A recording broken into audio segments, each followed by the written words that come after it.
And you can start whenever you want. Okay. I'll give you some editing gap. Hello! Welcome to Swords, Boards and Beards, episode 2, but technically session 1. Hooray! Yay! Hello, everybody. Welcome Hi. back. You found us again. Woo! Well, hopefully you did. We forced it on the internet and made you listen. It would have been great if you could do that. What, force things onto the internet? Yeah. I think that's what the majority of people tend to Can you not look do at X, anyway. formerly known as No, Twitter? I mean like forcing it to appear on people's feeds and whatnot. We can make that happen. We have the means, the technology. The contacts. We understand everyone on the internet. They're all... Anyway. That was going down a That was dark going path. down a rabbit hole we shouldn't. Alice is already down there. We don't We need just her. started, I really need to cough. There we go. Sorry, apologies. It's alright, we'll edit that out and it'll Thanks. just be you apologising for no reason. Fantastic. Sorry about that. Well, because the Swords Wasn't Beard episode, I'm really sorry. Yeah, I'll edit it so it makes me sound glorious. Yeah. What are we talking about today, friends? I think our first thing should be what? Hello, introduce ourselves again. I'm Adam. I'm Adam. And I'm Jayce. But for the sake of this episode, you were pretentious Adam last time. What are you going to dub me this time? Dealer's choice. What would you like to be? Don't put that pressure on me. I don't know. I'm going to Regular Adam, normal Adam, bald Adam. I was going to go with Ork Adam today. Ork Adam. Okay, yeah, I'll take that. So you can now, for the rest of the episode, speak with your orc voice, please. No pressure. Give us a little sample. Right, you horrible lot. For today, we are indeed talking a little bit Warhammer. For you gentlemen, took a venture to Nottingham. We did. Yeah. We did. Not for Warhammer World, just because Nottingham's a city of finery it's and people. gorgeous metropolis on our tiny island nation. I mean, every wall was brown. Yeah, it was weird. It's not the nicest looking. It was city. like a terracotta city. I'm sure it's lovely if you live there. Do you know what I mean? That's quite Spanish. I know. It's the first thing that hit me when we got there. The Valencia of England. The Valencia of England. It's very highbrow, Adam. It's the town that sprang to mind. The mother-in-law is from Valencia, so that was the city that sprang to mind. I thought it was a made-up city. For all you Spanish folk listening, I'd like to apologise for Ork Adam. 2 for 2. You uncultured swine. That's for the elves, isn't it, Valencia? Sweet Lord on high. Oh dear, we're doing so well. Yeah, we're going to talk about all the geek shit. You'll remember that we gather. 3 middle-aged men is the punchline that gather to talk the geek shit that they want, because why not? It's fun. Not quite middle-aged, Adam. Not quite. This is the debate we had last week, because it was on the edit, and I remember. Maybe that's how we start every episode. I'm secure in being middle-aged, alright? I'm halfway to 90, I'm alright with that. Can you tell we're not yet? Depends on how much caffeine we've all had, then it's, I don't know, your hairline says that you're halfway there. Yeah. But appearances can be deceiving. The eventual face reveal, who's who. No, there will be no future. Babies are bald as well, so is it basically Baby Adam? Are you like Benjamin Button, your reverse years? That would be lovely, wouldn't it? Would it? I've never seen the film, I I've don't heard it's know. No, I tremendous. think doesn't he just shrivel into nothing? Yeah, it's I terrifying. don't remember. Tangents, gentlemen, tangents. Some eldritch monstrosity going on there. Nottingham, yes. Nottingham. Let's bring it back. We wanted to talk this week about your trip to Nottingham because I didn't get to go and it sounds lots of fun. So, you went to Nottingham to visit Warhammer World. Tell us why. Tell us your adventures. Go. So, the wonderful Orky Adam Hello. wanted to take me for my birthday. Ooh, happy birthday. Oh, well, thank you. I know it's every year, but happy birthday. I have aged. What's that quote from, what's your birthday? 12th of April. What year? Every year. Good old Hot Fuzz. So you went to Warhammer World. Yeah, so effectively, Jayce got me into Warhammer proper, as we mentioned in the last one, about 6 to 8 months ago or so, and I kind of ran away with it. And then when it was his birthday coming up, I thought, what better way to actually like solidify the sort of love for the franchise by going, let's go. I've been to Warhammer World before. I went when I was a nipper with my mum. Define nipper. Oh, it must have been 8, 9. Last week then? Before we moved to Australia. So yeah, little boy. Wasted on. Yeah, but it was a very different thing. So we decided to go this time, and our lovely other halves said they'd drive us up there and they'd go off and spend the day together doing fun things, historical fun things, cast things. We'll get onto exactly what they did a bit later, while we went and appeased the nerdy gods. Don't you think it really sells who we are, the fact that we couldn't drive ourselves there? Yeah. We're not fully functioning adults. No, not quite. No, not even remotely. And I don't want to take my motorbike that far. No. Although I still think you should get a sidecar so we can drive up there together. That'd be like Wallace and Gromit. Wallace and Gromit, yeah. I was going to paint it red. Yeah, it goes faster. Absolutely. Well, of course, there's put stripes on the side. It would be. Go faster, stripes. They go even faster. A box of Warhammer minis on our back, flight goggles, scarf billowing in the breeze at the M40 or whatever it is. And a grot. Yeah. If you ever get a motorbike and sidecar in real life, could you please get a life-size little grotty type thing and then just... Be like the hairy bikers, but the nerdy bikers. Oh no, it's too soon for the Harry Biker comment. Absolutely. No, too soon. May he rest in peace. May he rest in peace. On to Nottingham then, Warhammer World. So let's moving swiftly on. So we went up there on a Friday, checked into a hotel, went to a pub for an evening, had a couple of pints. Yeah, we did. And then in the morning, me and you got an Uber over to The morning. Yeah. So for those of you hopefully listening, Orky Adam does not do morning. Oh no, I'm not a morning person at all. So yeah, by morning, the fact you're here before midday. I woke up to him knocking on the front door. Yeah, I gathered. When we had text conversation this morning, what time do you want us round? I wasn't part of that. No, I know. And I knew the decision would have been, I didn't even know if you were still free. Yeah. Just to triple check, and I thought, well, fuck it, he's a grown adult. He'll either turn up or he won't. Turn up or he won't do, yeah. No. And then... Your wonderful wife let me in. Yeah. Because I said to her, can you go let Jason? So yeah, you don't do mornings. No. And you woke me up. Yeah, Warhammer I was Day. excited. I woke up before my alarm went off. Oh, I'm Went so down, got sorry, breakfast- Jace. Wow. Breakfast in the hotel, and yeah. Caught me off guard. Yeah. Running downstairs, he's halfway through his bloody breakfast by the time I turned up. Absolutely. But yeah, piled into an Uber, got there, about 45 minutes before it opened? Yeah, we were very excited. We We were were very like excited. school children on like outing day. Yeah. Stood in the car park, for ages, looking at... They've got a couple of things in the car park. They've got a statue of a... Is it first edition Space Marine? Oh, no, not quite. No, not Rogue Trader era.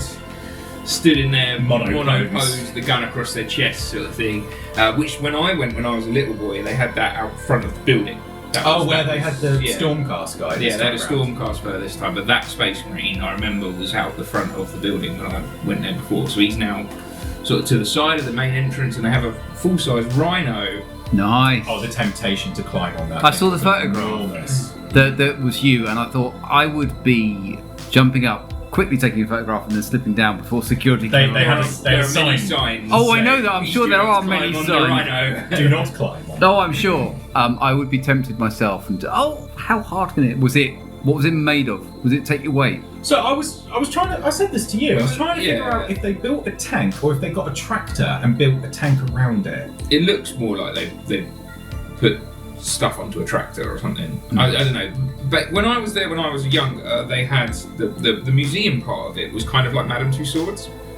So they had A really bad Dwayne Johnson kind of. not quite that Madame Tussauds, but they had like dioramas. But the dioramas were like a full-size Terminator walking down a corridor, for example. I remember that one. They had like a trench with like a couple of Imperial Guardsmen sort of sat in like a bunker doing like, stuff on a computer and things.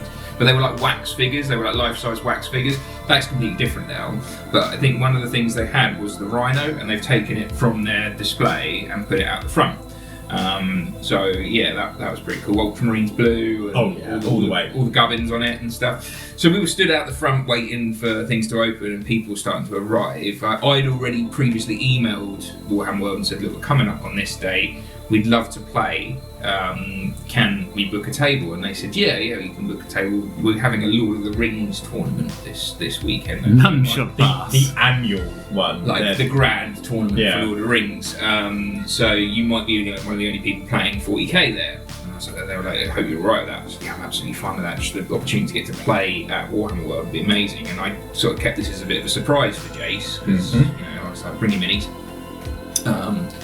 Which was loads of fun.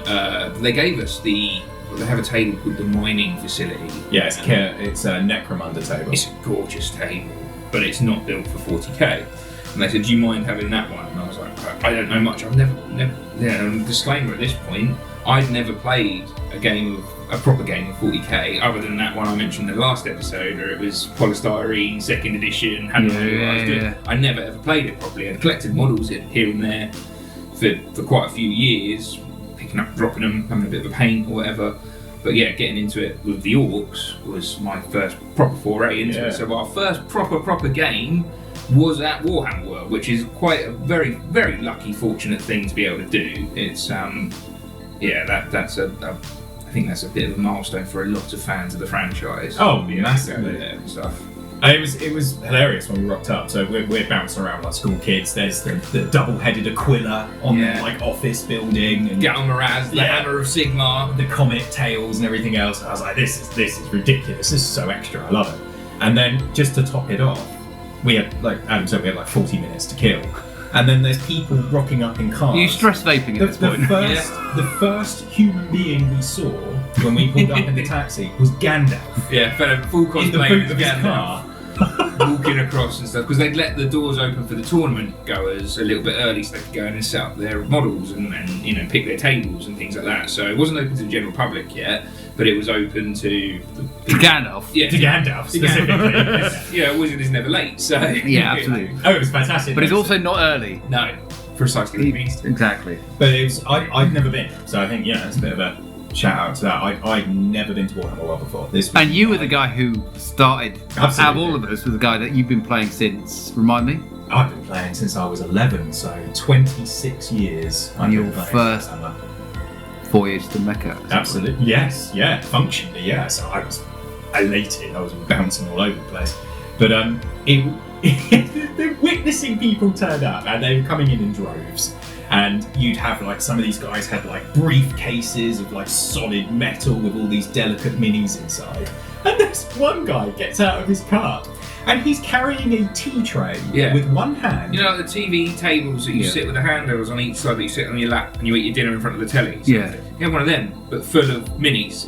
He's carrying it in one hand, walking through the car park like haphazardly. I was like, fucking hell. Hundreds of pounds worth of miniatures that you're just like, tea, sir. Wow. That's But it got quite busy, didn't it? It got there was quite a few people coming and going, and a bunch of people. And we had a few sort of morning hello to people walking in. Obviously, we're bouncing around. I've got my box covered in Ork stickers, and you've got your my little Warhammer man bag. With your purity seals on it and all that sort of jazz. So you can clearly tell we're there for 40k. And the doors open at 10 a.m. And you go into sort of a bit of a foyer. And the foyer's got like a fella sitting at the desk. He was really cool. He was really cool. All the staff we met there were absolutely delightful. Yeah, shout out to GW really for friendly people and really accommodating. And we went up, and, you could tell the sort of excitement in our eyes as two sort of almost like 11-year-olds. Like, hello, sir, we're here to play Warhammer. We're here to roll dice and knock over plastic toys. Your voice is broke again. Hello, Miss Patterson. I love you, Miss Patterson. Sandwich, please. We went up and I said to hi. I've emailed in and we've booked in to play. I think we're on mining facility. He's like, what are you playing? And he said, we're playing 40k. And he said, that's not a good table for 40k. We've had a cancellation. We'll put you on a different table. Oh, fantastic! Thank you ever so much. We were like, great, no worries. We would have played on it. Don't get me wrong, but when we went upstairs and went out into the actual gaming hall, which is massive, huge, you could clearly see that the mining facility table was not built for vehicles to drive around on and things like that. It's all little catwalks and gangplanks and things like that, which is fantastic for a gang-based game like Necromunda, but not for big full armies. So the foyer is really cool. They had big plushy Nurgling. A huge plushy Nurgling. Nigel the Nurgling. Yeah, nice. And he's massive. He's probably about He's about 5 foot tall. Yeah, easy. He's a big boy. There's a fantastic photo of Jayce sort of thumbs up, big grin on his chops. But they had some really cool dioramas already to give you a bit of a flavour for what you would expect to see in there.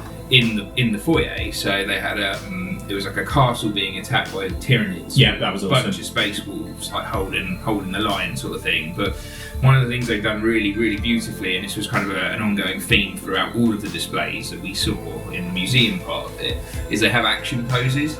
So that, for example, the Marine firing his rocket launcher is the streak from the rocket into the impact zone, massive cloud of of shrapnel and stuff, and bits of Tyranid. Yeah, Hormigorns flying all over the place. Arms and legs and stuff going everywhere and things. And there's World War Z part of it where must have been like 20 or so. Climbing over each other to get onto like a dreadnought and things like that. Beautiful. Absolutely incredible. Oh yeah, it was gorgeous. And then up we went. And the shop is the first thing you see, or the Forge World portion of the shop. As you go up the stairs, and you're straight into that. And I mean, that was. Is that to get you to spend? There's no point in spending money for it because you've got to build it. It's the only Forge World shop I think there is. So Forge World is like online orders. I mean, it's not even called really Forge World anymore. No. Is it like masterclass expert model kits? Yeah, that's it, something like that. And it's all fine cast resin, which is a nightmare to work with. So that was there, and then we sort of saw the hall, and people were obviously like getting around their tables, and pick their tables and stuff like that. and it was insane. Like, you know, when you walk in somewhere, it's like the first time I ever went into like a big cathedral. I walk in and I'm like, wow. Yeah. The scope of this is incredible. You walk into that gaming hall, and because they had the tournament going on, it was rammed full of people. They had announcers at the other end. They had a massive screen on the wall doing round countdowns and like timers, and they were reading out all the rules. So it's the right kind of atmosphere you want to walk in on. Phenomenal. If you walked in on a quiet Tuesday, with it just being, yeah, it's open, but to come in on the tournament day, even if it's not a 40k tournament day, any tournament, it gives the vibe, doesn't it? Well, it would have echoed really badly if it wasn't full of people. Yeah, it's a quite cavernous room, and it's all done up like a castle, so all the walls Nice. and things are all, Okay.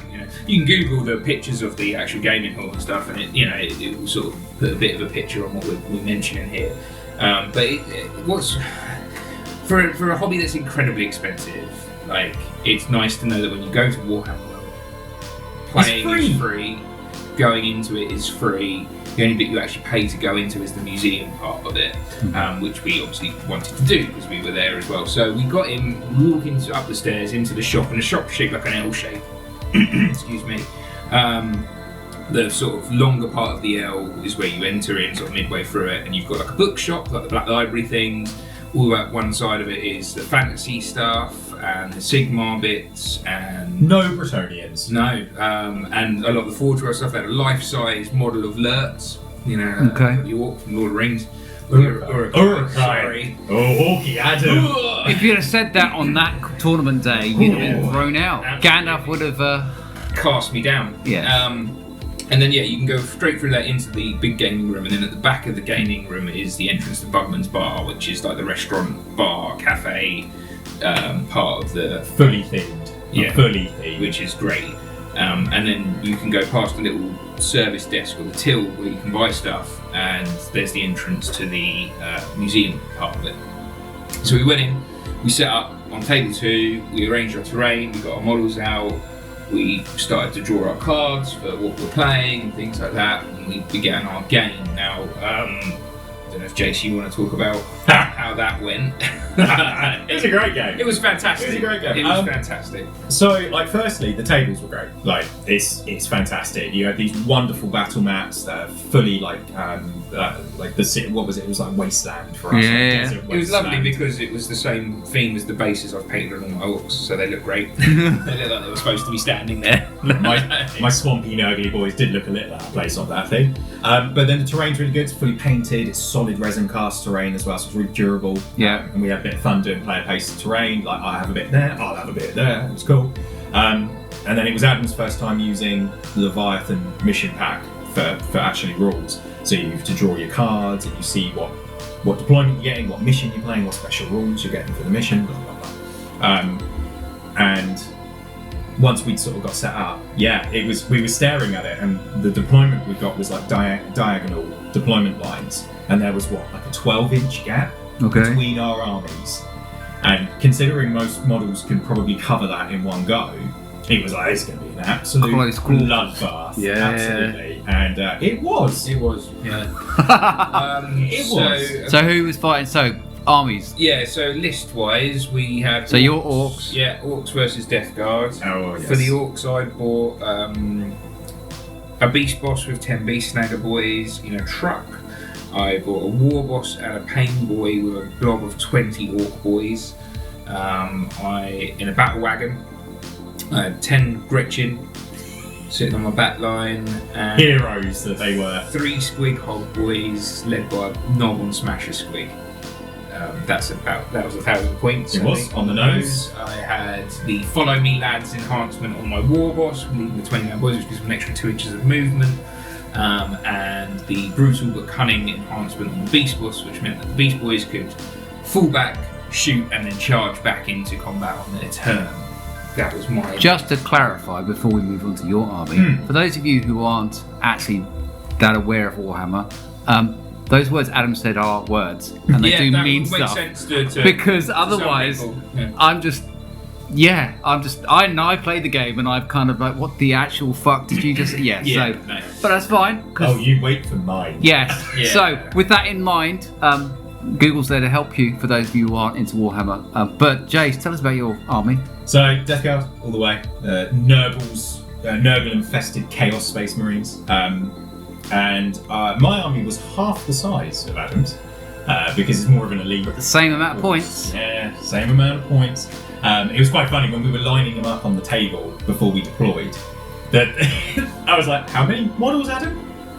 That's a lot of Orks. Like, I put down like 4 things, and Adam's got like 50 bloody models going on the other side of the table. I was like, oh! So to give you a bit of a context and idea for that, you had foot troops. You had 14 Space Marines and like 5 Terminators.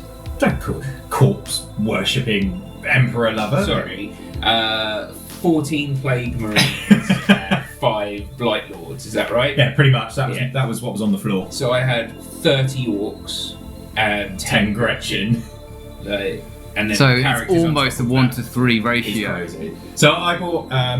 I tried to go for a pretty sort of run-of-the-mill list, nothing too fancy, just something that could do a bit of everything. So I bought 2 squads of 7 Plague Marines, and the melee focus squad was in a Rhino with a Foul Blightspawn, which gave them fights first for anyone that knows the rules, which is very good against Orks. And they all had like clay sludge thrower guns. I'm not going to use the official name. Automatic hitting, basically. Yeah, It's really. kind of flamethrowers. They're your version of flamethrowers. Yeah, pretty much. They just spew vomit and Nice. disease over things. And just, Nice. Yeah, you know, that lovely kind of gloopy, swampy thing. And then I had a shooty version of the Plague Marines as well, which has some plasma guns and stuff in, and it also had the Tallyman, which basically lets you farm command points, and then the Biologius Putrefier. I did say wait for mine. For those that are listening that don't understand Warhammer, that wasn't a word. I'm just saying he made that up. And he gives the unit lethal hits on 5s. I'm not going to obviously go straight. Anyone who knows what that is knows that that's really good. It's good. And then I have Blight Lords, which are the Terminators, like the elite of the elite. And they were 5 of those led up with my Lord of Virulence. Lord of Virulence. And he was my warlord. And then I had a Plague Burst Crawler, which is essentially a mortar. It's like moving artillery. A Fetid Bloat Drone, which is basically a demon stuffed into some carapace, like metal armour with This is your lawnmower. a lawnmower blade on the front, and then 2 little like almost like rotary engines on the side of it, so it gently hovers over the field and turns things into mulch, and that thing was great fun. And that was my whole army. That was that. It was nice and small, nice and compact, and incredibly devastating. Yeah, it was hell of a game. So we set up deployment. The way deployment works in 10th edition. I'm sure it might have been the same in previous editions, I'm not sure. But you place a model down, opponent places a model down, so you can kind of like, oh, you're putting that there, I'll put that there because that's good against your thing over here. And Yeah. stuff like that. I had the nice benefit of all of my foot troops were in transports, so they're not on the table first of all, and you can't shoot them straight away because they're inside a wagon or they're inside a car. Unless you can pop the wagon, but that proved to be quite difficult. Yeah, so we rolled off. I think, did I get first turn? Yes. Which is not great for Orks. I mean, it's not terrible, but we want to be able to charge as soon as possible because we're really bad at shooting, as you've experienced when we've played together, Adam. Well, yeah, Orks are shit. At shooting. No, stop. At shooting, and then when we get into melee, though, Just remind you we'll that tear you to pieces. That's fine because who's editing this episode? Yeah. Guess what it's going to say when the edit comes out? Great, lovely. Orks are shit. I have the ultimate power. Yeah, all right, Palpatine. Unlimited power. So yeah, I got first turn, moved all the wagons up the board, moved my squigs around the side. Basically, the squigs, they're really good at taking down vehicles, and I wanted to get to his artillery piece at the back. Yeah. Because they'll rip it to bits if they get close enough to it. And the Gretchen, they are my command point farming tool, and they hold my home objective. So they're tiny little goblin men. You know what I mean? The tiny little goblin boys. The sat all swarming over the objective. They're farming the command points by you roll a dice at the beginning of your turn, and if you get a 4+, you get an extra command point. Command points, for those of you who aren't aware of what 40k, the sort of part of it is that you get command points at the beginning of every turn, and you can spend them on stratagems that make your units do different things. So that might make them a bit harder to kill, might make them a bit more killy, you know, it really depends on, and it's situational when you spend them as and when you need to, but you have a limited amount that you can gain at the beginning of each turn. So moved all my stuff up, started doing a bit of cursory shooting, hit nothing on Orks. I hit Really? nothing. You surprised me. Yeah, I know, right? Hit absolutely nothing, no charges. I wait for Jayce to position himself in. And then it went to your turn 1. Yeah, so I mean, it's you have to kind of be a bit cagey against Orks, even with like Space Marine bodies that are really quite tough to kill, and especially Death Guard. You have to play a bit cagey because once they get in close combat, they mulch things. The Orks. Even Oh yeah, I jest about Orks and I do wind Adam up because the audio podcast, his looks could kill. I'd be on the floor. yeah, face equal. Superman eye lasers. It's great fun, but they are once you get close up, there's no point. No, you need to be equally as tough or fighty to stand a chance. So I moved everything up as much as I needed to, just to sort of block off a few objectives and hold that kind of half of the table edge, and then waited for the inevitable turn 2 war. Did some cursory shooting, clicked a few bits here and there. You almost killed my battle wagon. I did almost kill the battle wagon, actually. The cursory shooting was quite effective. But what was eternally frustrating and was a theme throughout the entire game is on my plague burst crawler, my living artillery, are 2 guns called entropy cannons. It's very Death Guard, and they are functionally las cannons. Very high laser power guns. armor. They're basically designed to kill armor. Yeah. And through running theme of the game, through all turns of the game, I rolled nothing higher than a 2. That's the on my most shots. irritating. When it's just about the dice rolls. I mean, it's what saves you, I'm guessing, at this point, because it's Well, just the it dice. would have been a very different thing had he shot the Actually wagon rolled. off the table beforehand, because it would have left my big 20-man blob of Orks exposed to flamethrowers and mortars and all sorts of business and stuff. So, you know, I mean, obviously, yeah, I was very happy that he didn't shoot mine. No, it missed every single time. It was Quite heartbreaking, really, wasn't it, for you? And I'm a pretty casual and chilled out gamer, but I must be honest, by that, I think it was like the end of the 3rd turn, even I was a bit like, oh, come on, how can... It hits on a 3. Yeah. And it has 2 shots. So statistically, And you were only rolling 2s. 1s and 2s every time. statistically, you know, on a 6-sided dice, you're more likely to roll a 3+ because it's... I did wonder why there was a mushroom cloud over Nottingham that day. I hit everything but the barn. The land was scorched, the barn The remained. sun was knocked out of the sky itself, but the barn was in perfectly good condition.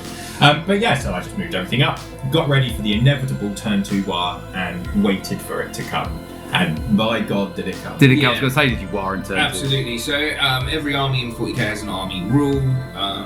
Jayce's army rule is he gets to pick a certain disease that he can place on the enemies. Cough and cold? Basically, yeah. And has an aura of basically filth that goes out around his units. It gets bigger every turn and weakens encroaching enemies. So my toughness goes down, and His weapon skills, but basically he just gets worse at doing everything. Yeah, because the closer to weaker, you get. the closer you get to you. Whereas the Orks get something called the War. Sorry, no. The Orks get the what?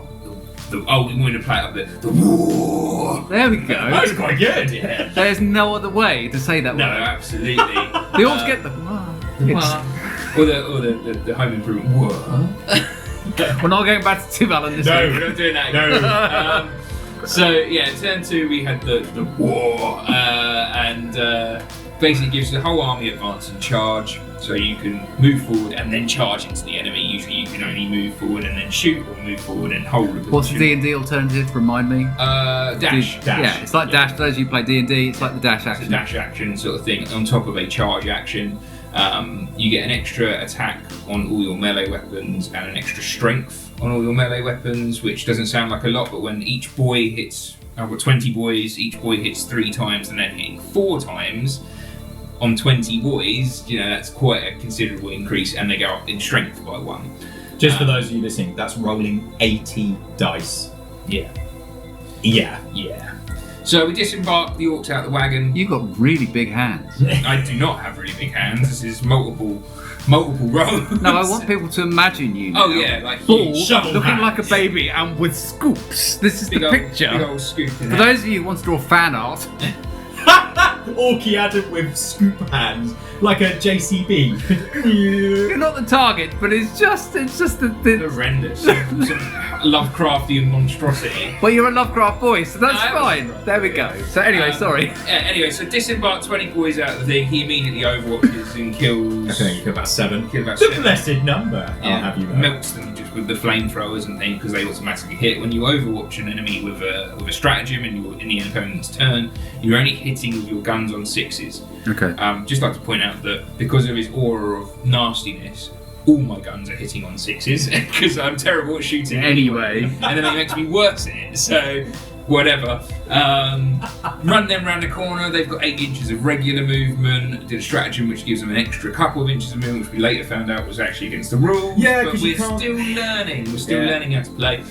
Charge them straight up into the shooty squad of Plague Marines and rip them to pieces. Yeah, he killed. We did the numbers. When they hit on the charge in the War, he could have killed that 7-man unit nearly 3 times over.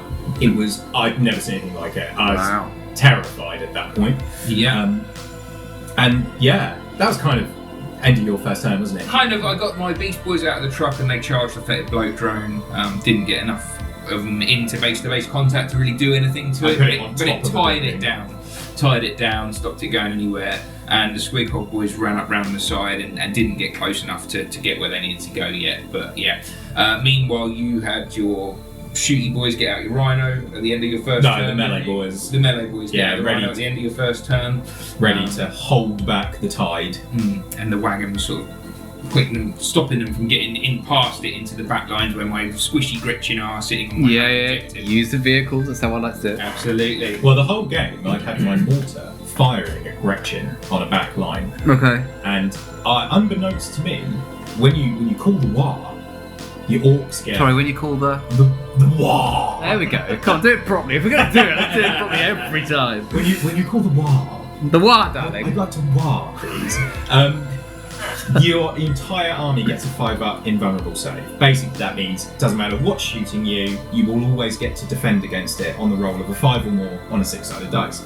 Which actually, en masse, is really quite effective. I didn't realise Gretchen got that too. So the entire time, I'm sending mortars over to kill 10 goblins. This is overkill. And their toughness too. They've got So in nothing. principle, they should just be splatted. They survived the whole game.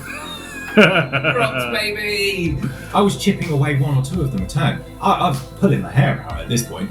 But you know why? It's because they're goblins. They're not orcs. They're hiding under a... They are the brains of operation. Goblins are great. There's a phrase amongst the Orc Warhammer community which is boys win fights, grots, goblins win games. Gretchen win games. They're the brains. Yeah. But yeah, so my turn 2 starts up, and it is a literal bloodbath. So you both you shoot on your turn, you move on your turn, but in the fight phase at the end of each player's turn, you both fight. So Yeah. if you're in contact with each other, you take it in turns to fight. the charging units go first, and then the defending units get to pick Get to have a which go. model goes, and then you go back and forth.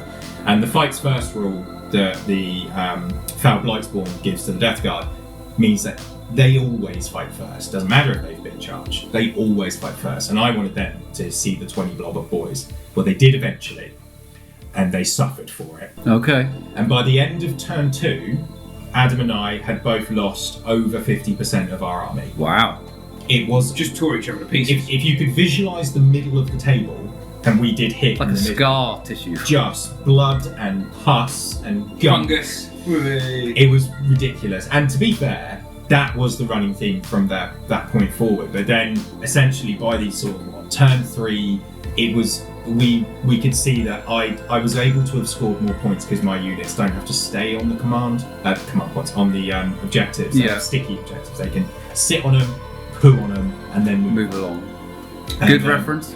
Yeah, basically. Good analogy. Leak nerdly goodness all over it. It's like, oh, I own this now. Off I go. No one else wants that. It's coming in. No, absolutely not. And by the time we got to kind of the end of turn 3, it was a bit like both of us had nothing really on the table, but points-wise, Oh, you'd run away with it. because Adam had charged me. Because I'd say first game ever of 40k, I wasn't bothered about objectives or secondaries or any of that business. I think there was a term where I didn't even draw secondaries because I completely forgot about it. But it was just like, I want to charge and kill and roll dice and move things. I'm having with my fun, orcs. I I'm want to having get a great absolutely. time. Yeah, look at all these people around us and stuff. And No, absolutely. Why yeah, not? absolutely brilliant. So yeah, you absolutely slaughtered me. I think the ending points-wise, it was like I had 35 points and Jayce had like 55 or something like that. Close. So, well, not really. Not when each objective's worth like 4 points pop. Yeah, exactly. But we had loads of fun. Absolutely brilliant. We called it a turn 4. Yeah, we called it a turn 4, worked out the last remaining what it would have looked like if we played it to the end and stuff, and yeah, it was a foregone conclusion.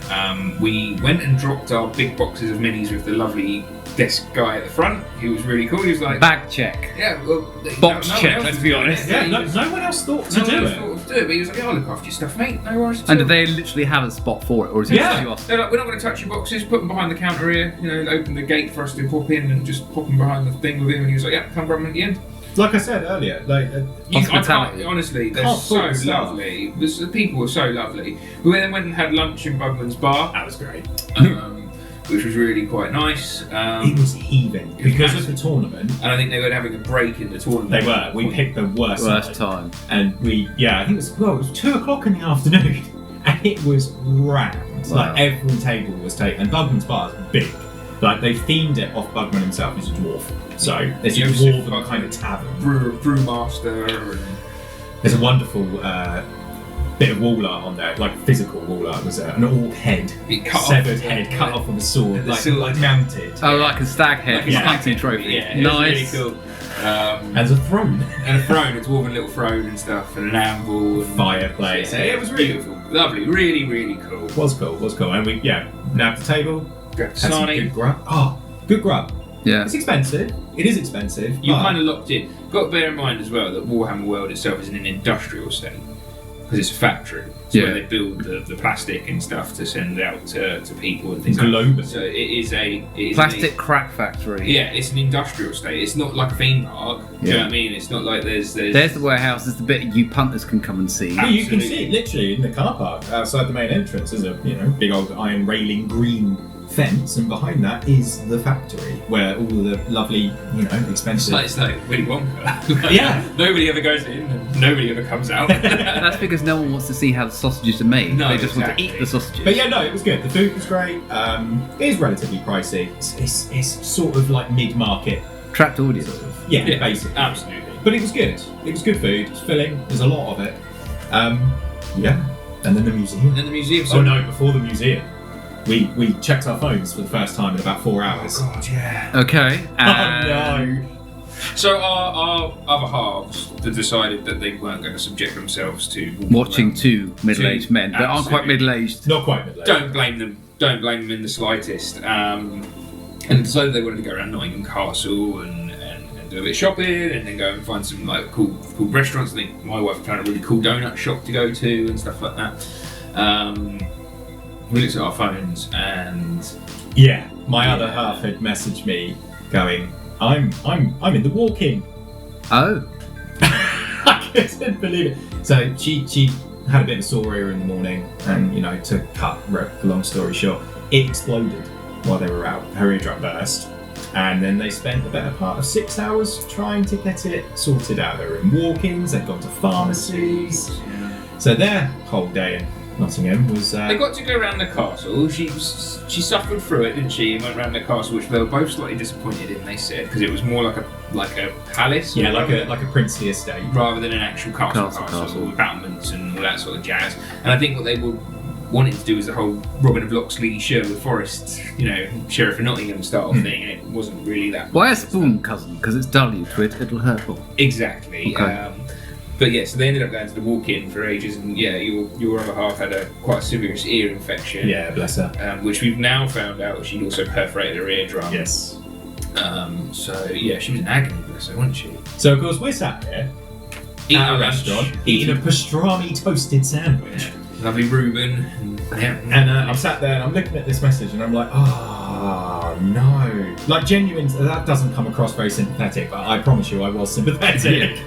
It was a point of like, what do we do? Because, yeah, I mean... We were willing to bail, absolutely. Yeah. Like, she was clearly in a lot of discomfort. It's like, okay, well, we've had fun. We can knock it on the head there if we need to, sort of thing. Obviously, we would have rather not, because it's why we came and stuff. But, like, yeah, obviously, shit happens. Other halves come first. So, but they were like, no, continue with what you're doing. We'll meet back up with you at the hotel later. And we planned to go to dinner afterwards as part of the thing. Because we didn't want to... This trip was for us too, because it was Jace's birthday. But also, we don't want to...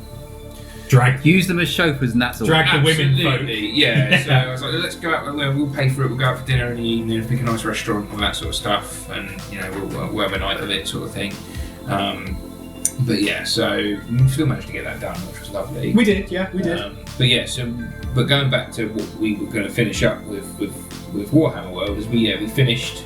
Went to the museum. So before we went to the museum, there was this lady, and she was serving a couple of customers at the desk for buying stuff from the shop. And we went up and we said, "Can we have 2 tickets for the exhibition?"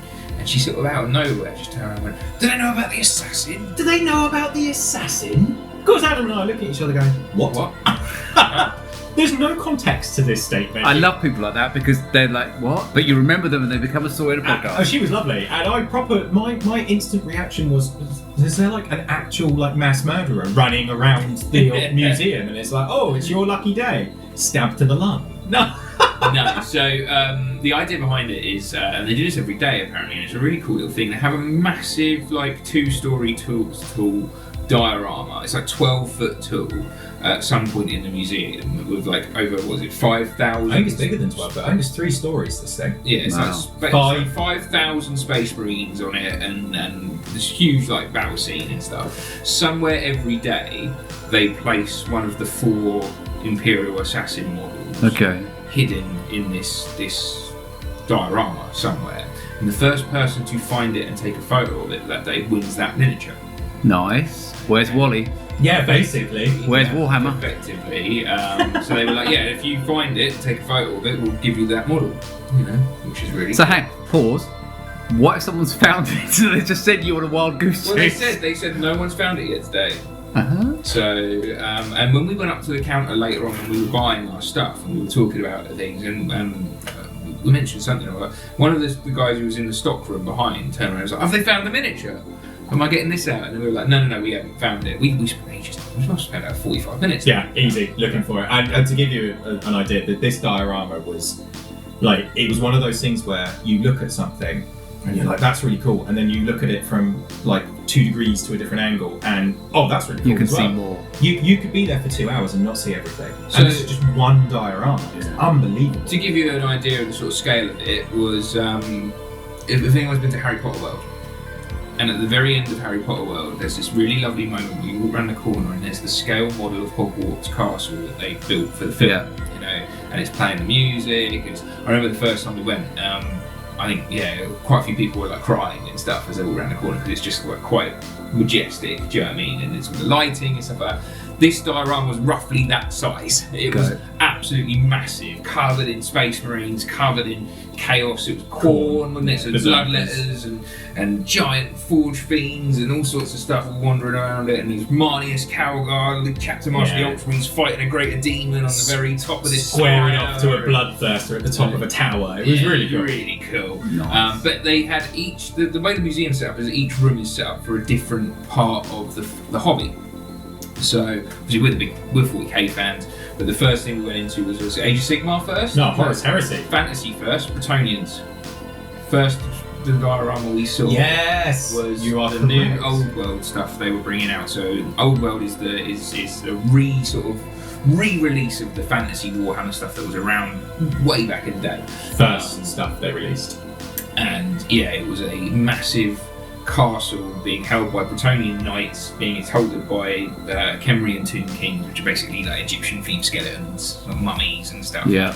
And knights of the Round Table, French knights of the sort of fleur-de-lis and stuff, holding it For the lady! Pegasi and magic and trebuchets and peasants who are cacking themselves as scorpions and sphinxes and gallant knights. Yeah, tearing them to bits and stuff. It was really cool.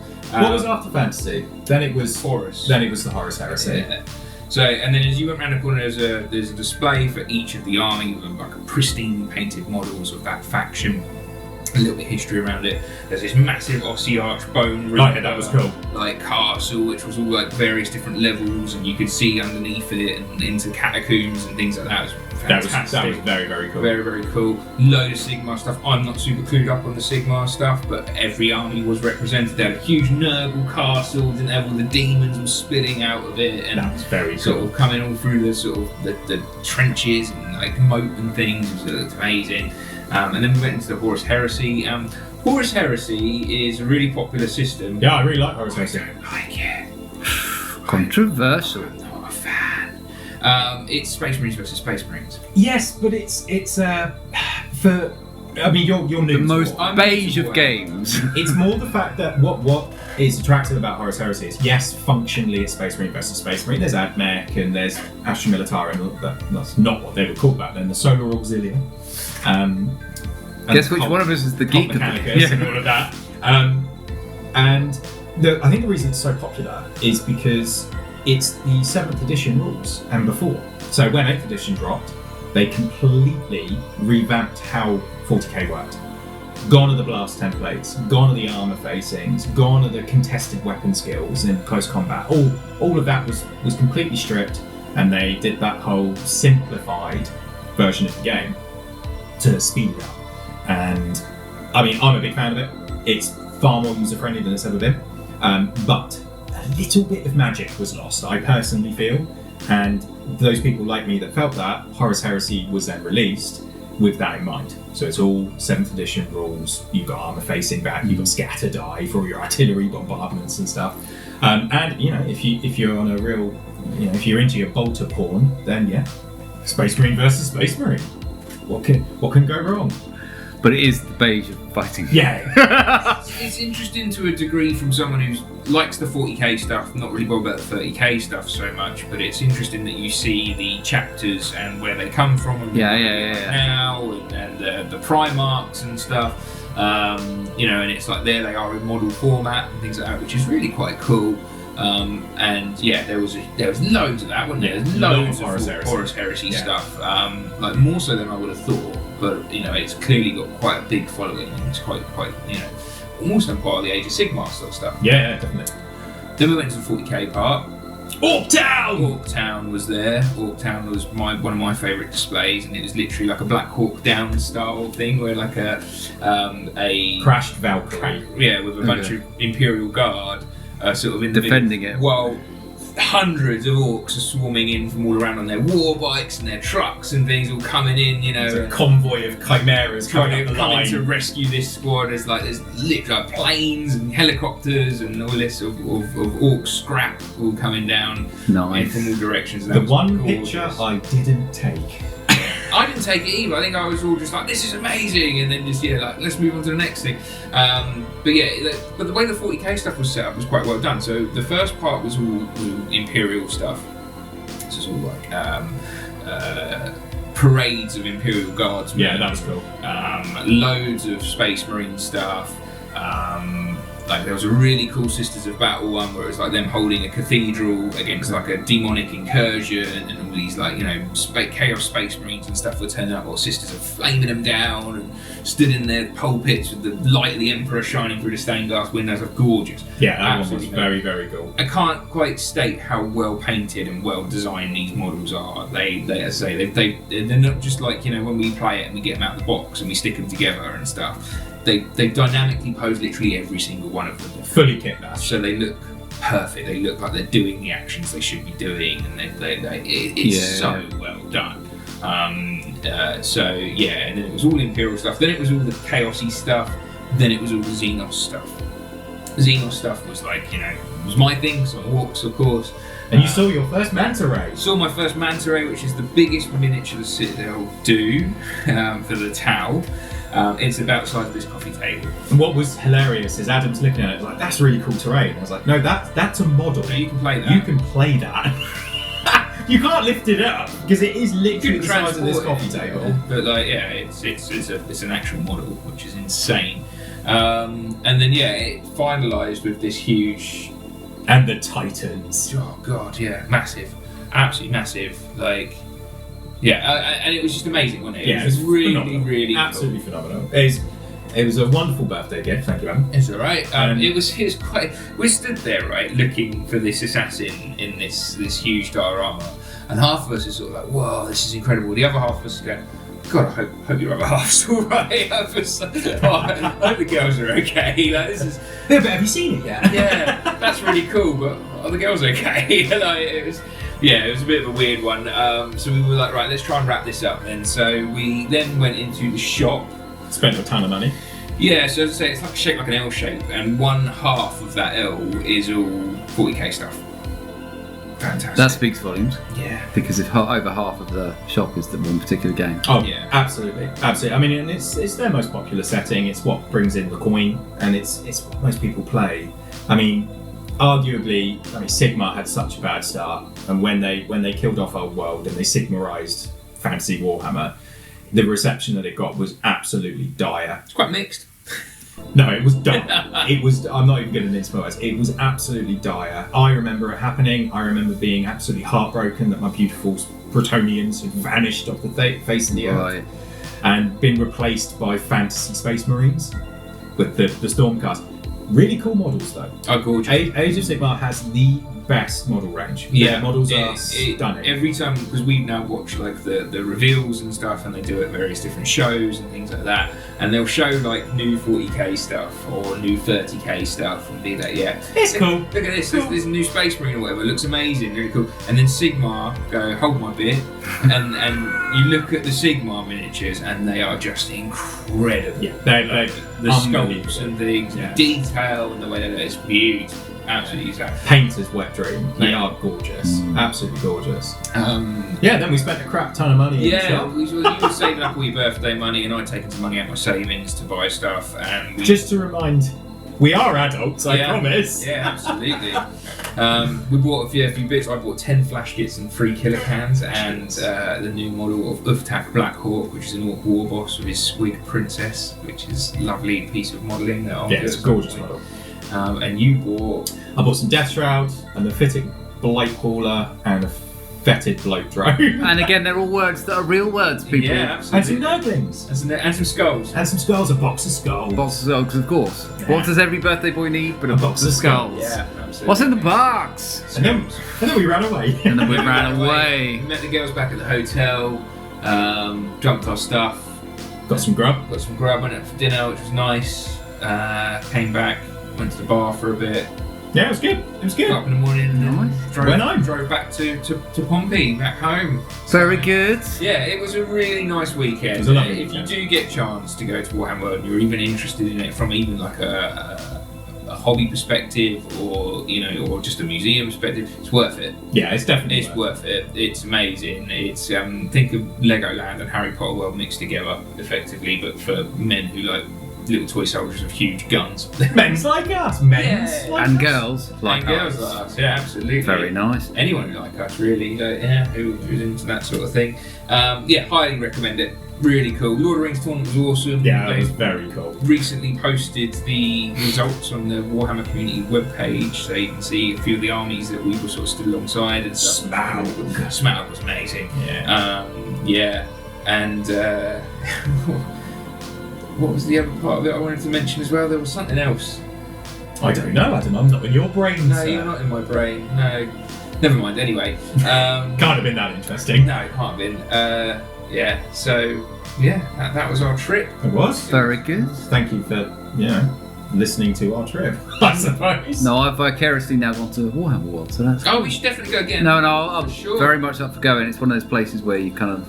We're Yeah, lucky enough that we live close enough to get there. It's 3.5 hour drive. Yeah, but you think about it, like, some fans live in America, some fans live in Australia. You know, like you're Nice. not going very often. It's just either. a hop over the world. Yeah, exactly. But you know, for anyone that does enjoy Warhammer and any aspect of Warhammer, the pilgrimage is well worth it. Absolutely. I'm so glad that we finally got to do it. And play our first game there as well, Absolutely. first of many, which is So, no doubt we'll have other episodes Warhammer focused, or at least there'll be a feature of Warhammer focused. But if I was to, one of the things we're going to do in the episodes to come, and I'm going to tie this to your trip, is a feature of what's coming next for you. So, with that in mind, as we wrap up, you talked about doing what's coming next for you in terms of projects in the week. So, Yeah. having said this, because this is a kind of almost a rhetorical question that I know the answer, but I don't. So, having now played the 1,000-point army, and you're sticking with the Orks, yeah, love them. for you, and I'll come to Jayce in a second, not because of the answer you might give, what's next for you? Because you clearly aren't moving away from Orks, and you're not moving away from your Death Guard particularly. Spoilers alert. But having played 1,000 points, would you change the army up? What's Yeah, next? so, you're in the next fortnight or the next Okay. between now and the next episode. What is it you're intending to? Sure. So, 1,000 points is kind of an introductory setting to 40k. Most tournaments, if you play a tournament or you play it competitively or anything like that, it's 2,000 as a minimum. Okay. Based on the model kits I have over the time that I've been collecting and things like that, I have 2,000 points of war. I've built myself a 2,000 point list, which I think will be quite effective. There's a couple more bits I want to pick up eventually, but that's my next goal, is to move to 2,000 points and get it fully painted. At this stage, for the 1,000 points, all I need to paint is finishing off the truck and the squigs. Nice. We've done 1,000 points, but 2,000 points is obviously another bunch of models, so adding to that and things, it would just be continue painting green for the rest of my life, I think. Green is best. Green is You're gonna have best. green fingers, Absolutely. and not for a gardening. No.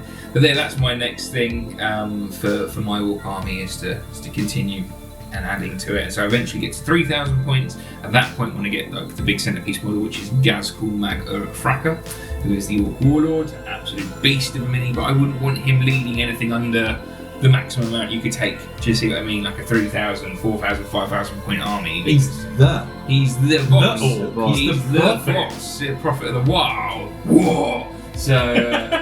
Yeah, it's like, we talked about it before as well, is you can buy these amazing, gorgeous Primarch models for your armies, but if you're playing a 1,000 point game, No, there shouldn't be in it. why? Why would the leader of the entire legion of Space Marines turn up to a 1,000 point skirmish against, a couple of dudes in a truck? Do you know what I mean? Yeah. Why- In why law, would- it wouldn't happen, yeah, would it? why He would wouldn't that bother. But yeah, so that's my next So, project. Jayce, 2 questions for you. Yes, sir. The first is, with your Death Guard, Yes. what's next for you? So I need to finish painting the Biologius Putrefier. More He is- words that are English. He is covered in jars of nasty goop, Yeah. and they all need to be picked out with fine highlights and gloss, and to make it look like liquid, basically, is inside these glass jars. And I'm a little bit intimidated by that because I want it to look good. So I've shelved him for the last few weeks because I've got to that point. The rest of the model's painted. It's just all the jars, and I've panicked. I won't lie. So he's fair over enough. there now for the moment.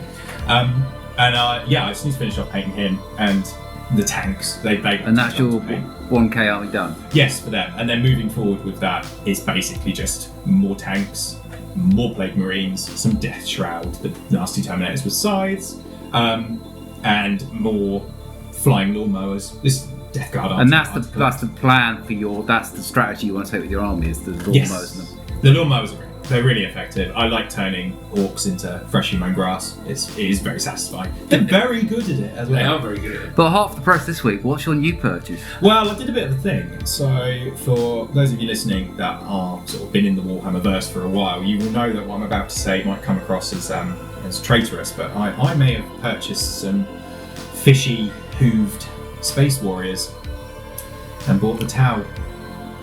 Wow. That's a left turn. Yeah, well, the Tau are not well liked by the community for the sins of 5th, 6th and 7th edition, of triptides and lots of drones and just everything about them that everyone hated. However, I wanted to paint flat panels and pinstripe stuff. I wanted to paint something different. I've been painting grotty Nurglings and Forever. Death Guard for well over a year. So I wanted a bit of a different challenge. I wanted to try something new, and I think Orrrggghammer over here could do with fighting something that actually died. Yeah, well, the one time I played you, it was hard work, to say the least, with my ladies. Interesting. And how about yourself, Adam? Myself, well, you've inspired me to. I haven't picked up my ladies. I am a Sisters of Battle fan. I love the reason I grabbed them is because anything slightly twisted religion, twisted whatever, just because it's fun, and I like the vibe of them, and I like the vibe, even though they're not the strongest. No, I just like the. I don't know. They've got some incredible things. No, I know, absolutely, but physically they're just people with nice kit. They're super, like the Batman of the universe, in that they're not superheroes. They haven't got any powers. They've just got kit. Oh, they have the belief in the Emperor, though. Well, of course they do. And that will always see them through, and then they drop cathedrals on people when it's convenient, because nothing says death like architecture. So I love them, and I love them for the twisted religion side of it. I love the fact they're nuns with guns in a vibe. I need to finish building. You've inspired me. I need to finish building. I have my combat patrol built. Some of it's painted. I need to finish building. I have it in the house. My 1,000 points. So yeah, you have 1,000 points. I have it physically in the house. I just need to build it. And then slap his bait on them, or at least so that's my next goal, is to actually get it built, with or without myself, with my nimble fingers being as they are. So that's my next goal, and then I haven't rolled Warhammer because I've been playing other stuff. But this is Warhammer. It's turned into a full war, which is great. Yeah, Christ, that went quick. That went quick. So on that note, we will wrap it up. But we will have another 40k episode, because I'm intrigued. We're going to be looking at features like Lorehammer, little section where Jayce is the lore keeper of our trio, only because he knows most of the shit. He's listened to all. And I don't, and he's read off the Black Library. So I am currently on the End of Death Volume 2, and that is the better part of 60 odd books of Horus Heresy. See, he knows quite a lot, because why not? So I'm going to quiz you each episode on a particular thing. Please do. And then Adam and I, Orrrggghammer, will not be Orrrggghammer next week. It'll be something else, Adam, because it's a running gag. Yeah. We'll quiz you on something and see if you know it. Very well. Compared to Google, because if we don't know the answer, then it could be rubbish, couldn't it? Can I beat Google? We will come back to 40k in other episodes. Next time we'll be talking about something. We're going to make decisions surprise you. Yes. But although secretly I think it should be D&D. Okay.